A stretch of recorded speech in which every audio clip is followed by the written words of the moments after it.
আসসালামু আলাইকুম, কেমন আছেন সবাই? আশা করি সবাই ভালো আছেন। আলহামদুলিল্লাহ আমি ভালো আছি। তো আজকে আপনাদেরকে দেখাবো চীনাবাদাম দিয়ে হাঁসের ডিম ভুনা।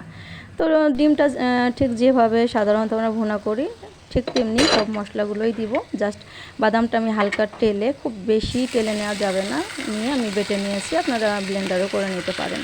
তো খেয়াল রাখতে হবে বাদামটা খুব বেশি দেওয়া যাবে না, এটা অনেক ভারী হয়ে যায় পরে, বিশেষ করে নতুন গৃহিণীদের উদ্দেশ্যে বলছি আর কি।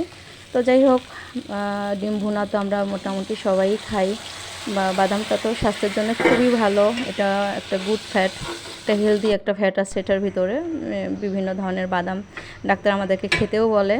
তো গতানুগতিকভাবে একই খাবার বারবার খাবার টেবিলে প্রেজেন্ট না করে একটু ভিন্ন রকমভাবে একটু খাবারে ভিন্নতা আনলে মনে হয় রুচি এবং স্বাদ দুটোই বেড়ে যায়। ফ্যামিলির সদস্যরাও খেতে পছন্দ করে, নিজের কাছেও ভালো লাগে আর কি। তো যাই হোক, এই তো ঝটপট হয়ে গেল।